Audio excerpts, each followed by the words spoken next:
Il Veneto si conferma la seconda regione in Italia per consumo di suolo, dietro alla Lombardia. Lo certifica il rapporto ISPRA pubblicato ieri. In un anno nella nostra regione sono spariti altri 684 ettari di verde. Questo è Sveglia Veneto, il primo podcast dedicato all'informazione vista da Nord-Est. Oggi è mercoledì 27 luglio 2022, io sono Jack Calcetto. La prima notizia di oggi riguarda il consumo del suolo. La leggiamo sul Corriere del Veneto, dove si parla appunto dei dati contenuti nel rapporto ISPRA presentato ieri. Avanzano le costruzioni, la cementificazione del territorio è aumentata dell'11% in Veneto, seconda regione in Italia. La media italiana è del 7,2% di aumento del consumo di suolo nell'ultimo anno. Peggio di noi solo la Lombardia. All'interno del Veneto, Verona è al quinto posto fra le province italiane, più 184 ettari di consumo di suolo, e Treviso al sesto posto, più 119 ettari. Fra i comuni spicca Vicenza, più 42 ettari consumati in un solo anno, terzo comune dopo Roma e Ravenna. Un modello di sviluppo non più sostenibile, chiaramente, e addirittura l'assessore regionale alla pianificazione territoriale Cristiano Corazzari ammette che si tratta di valori assoluti molto elevati, ma il trend è in contrazione, dice, grazie alle norme introdotte contro il consumo di suolo. Di parere del tutto opposto i consiglieri regionali del Partito Democratico Andrea Zanoni e Anna Maria Bigon, che parlano di fallimento della legge regionale voluta da Zaia, la cosiddetta consumo di suolo zero, che fissa al 2050 questo obiettivo, che però sembra assolutamente lontano. E se la cementificazione e il consumo del suolo sono sicuramente da annoverare tra le cause di natura antropica del cambiamento climatico, oggi si parla naturalmente di crisi climatica, se ne parla da giorni, ormai settimane, a livello nazionale e locale, e quindi acqua, bollino ultrarosso. I quotidiani del gruppo Gedi dedicano 2 pagine a questo tema. In alcune zone scarseggia l'acqua potabile, in varie altre potrebbe presto mancare. Ci sono foto di campi di mais gialli completamente inariditi dalle seccati, dalle elevate temperature, dalla situazione appunto di siccità. Questa è l'immagine per descrivere la condizione di gravissima crisi climatica che sta colpendo il Veneto. L'articolo di Laura Berlinghieri passa in rassegna gli episodi più gravi, che finora sono stati il crollo del Seracco sulla Marmolada, la sete del comune di Caorle, che è rimasto appunto a secco, senza acqua, la pineta in fiamme a Bibbione. Gli incendi sono destinati ad aumentare molto, il cuneo salino in risalita nei fiumi è un problema, si intervenga subito in maniera mirata. Il progetto del commissario all'emergenza, che è il governatore, il presidente della giunta regionale del Veneto Luca Zaia, creare una rete di microinvasi con la funzione di risorsa idrica per l'estate dell'anno prossimo. C'è anche l'intervento di Giampiero Della Zuanna, demografo dell'Università di Padova, che dice: possiamo tutti fare qualcosa per limitare l'uso di energia. Ad esempio propone un diverso dress code: chi porta giacca e cravatta usa naturalmente di più il condizionatore, porte tradizionali invece di quelle ad aria fredda all'ingresso dei negozi. Servono scelte forti da parte dei governi, secondo Dalla Zuanna, e il tema deve essere al centro dei programmi elettorali.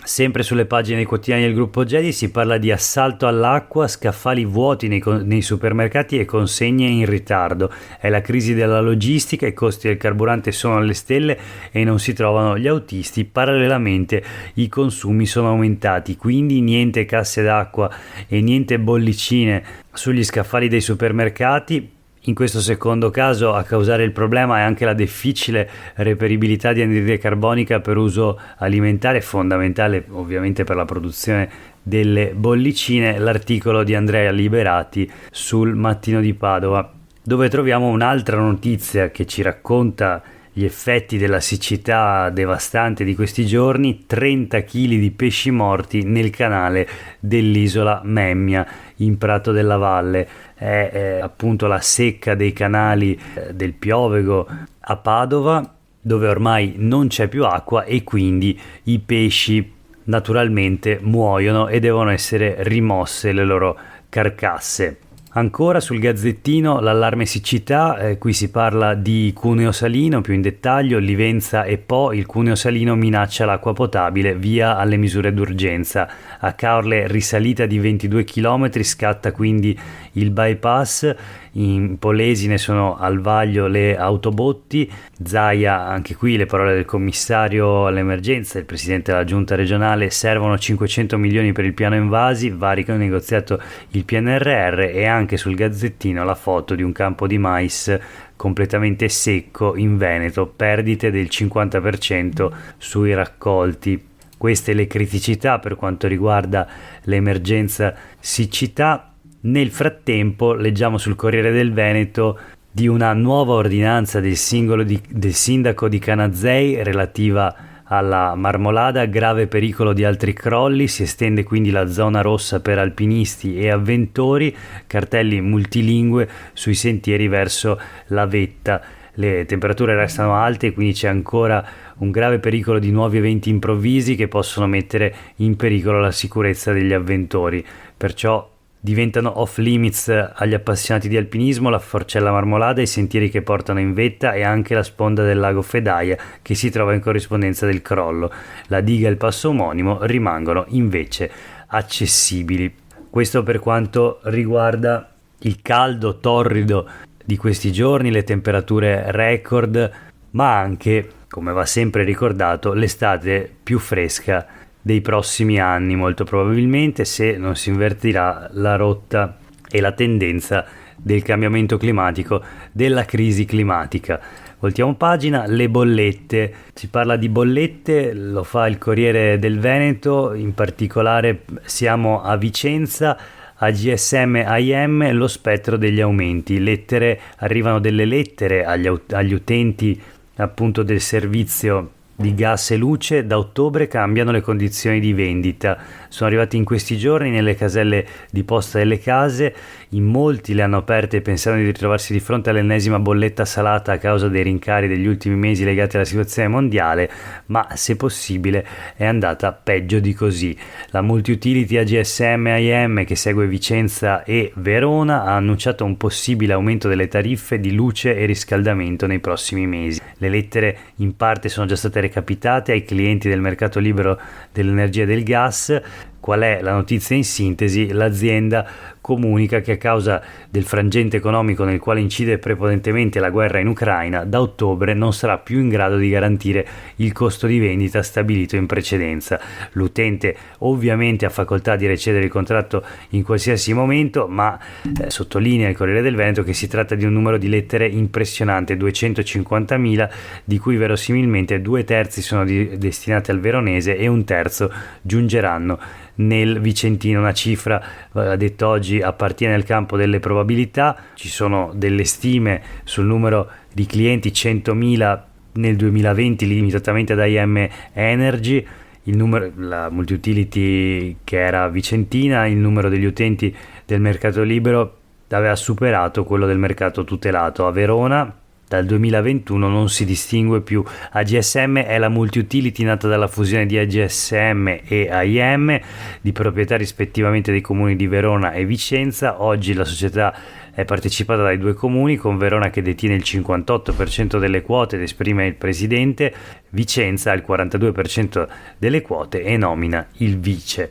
Quindi preoccupazione per veronesi e vicentini dopo la lettera di AGSM AIM che mette le mani avanti e annuncia possibili aumenti del costo dell'energia da ottobre. Voltiamo pagina, la politica in regione, da una coppia gay non nasce nulla. Parole del vicepresidente Nicola Finco, bufera quindi in consiglio regionale sul esponente della Lega. È la nostra Nella del Veneto che vogliamo, definisce inaccettabili le parole di Finco e becere pronunciate da chi per ruolo dovrebbe essere super partes, perché in quel momento Finco stava presiedendo la seduta del Consiglio regionale. Il leghista si difende, dice: capisco il clima elettorale che invita alla polemica, ma dal punto di vista biologico è così, quindi ribadisce le sue idee.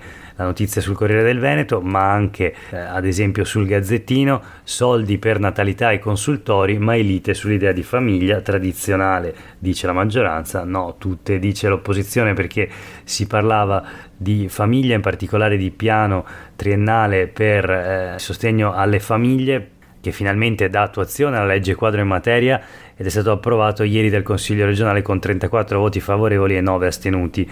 29 milioni di euro a sostegno dei nuclei familiari, fondi più che raddoppiati rispetto ai 12 milioni dello scorso anno, ma appunto più che i numeri a tenere banco in aula sono state le parole, con lo scontro fra centrodestra e centrosinistra sul concetto di famiglia. Oltre alle parole del vicepresidente leghista Nicola Finco che abbiamo sentito poco fa, c'è anche il capogruppo della Lega Giuseppe Pane, che ha detto: per noi la famiglia è solo quella con papà, mamma e figli, non genitore 1, genitore 2 e LGBT. Gli esponenti del Partito Democratico invece hanno ribattuto: parla così gente con 4, 5, 6 divorzi, convivenze da una parte e amanti dall'altra, insomma sottolineando l'ipocrisia della destra quando si parla di famiglia. Una notizia flash per quanto riguarda la politica regionale: l'assessora regionale al lavoro all'istruzione, la donna Zan, donna forte della giunta Zaia, assessore da ormai 16 anni, già con Galan e poi con Zaia, la più longeva tra gli assessori regionali del Veneto, donna di destra, unica esponente di Fratelli d'Italia nella giunta di Luca Zaia. Ebbene, fa un appello via web a favore del partito della Rifondazione Comunista. Ebbene sì, Donazzan e l'appello per Rifondazione, firmiamo per loro. Il video dell'assessore di Fratelli d'Italia, la notizia sul Corriere del Veneto. Nessuno se l'aspettava, ma Elena Donazzan, la donna simbolo della destra veneta, esponente di spicco di Fratelli d'Italia e papabile candidata alle politiche, fa un appello pubblico sui social per aiutare Rifondazione Comunista a raccogliere le firme, così da poter presentare una lista di candidati al Parlamento.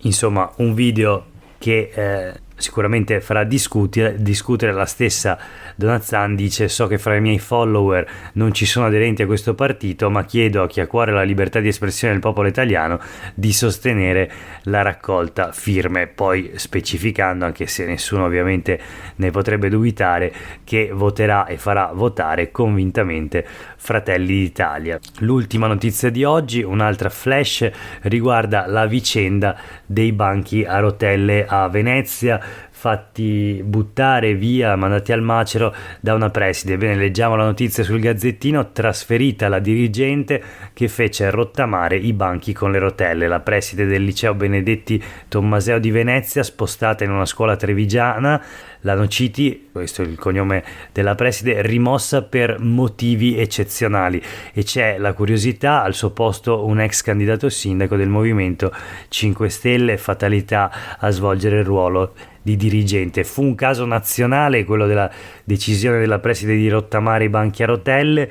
La sua decisione, appunto, di mandare al macero le postazioni anti-Covid volute dall'allora ministra Azzolina, fece discutere. La foto che fece esplodere le polemiche viene ripubblicata dal Gazzettino: una delle barche della Veritas, l'azienda dei rifiuti veneziana, che con un braccio meccanico carica i banchi a rotelle nel cassone destinato poi al macero. I banchi anti-Covid a seduta innovativa voluti dall'allora ministra Azzolina per evitare la diffusione del contagio, caricati in una chiatta per essere rottamati. Questa è la foto che fece il giro del web e scatenò una polemica furiosa. Sulla vicenda, peraltro, starebbe ancora indagando la Corte dei Conti per stabilire se l'ordine dei banchi con le rotelle e la loro conseguente distruzione possano aver causato un danno nei confronti della scuola e dello Stato. Indagine della Finanza e di Procura Contabile che non è ancora arrivata alla conclusione, mentre il provveditorato regionale ha chiuso la propria verifica. Nei mesi scorsi è arrivata una sanzione pecuniaria nei confronti dell'ormai ex preside del Benedetti Tommaseo, punita non solo per il destino dei banchi ma anche per altre situazioni denunciate dai lavoratori, che hanno raccontato di provvedimenti disciplinari ad personam e che poco avevano a che spartire a monte con questioni scolastiche. Lo leggiamo sul Gazzettino di oggi e questa è l'ultima notizia del giorno. Grazie per aver ascoltato questa puntata di Sveglia Veneto. Io sono Jack Calcetto, a tutte e tutti voi una buona giornata.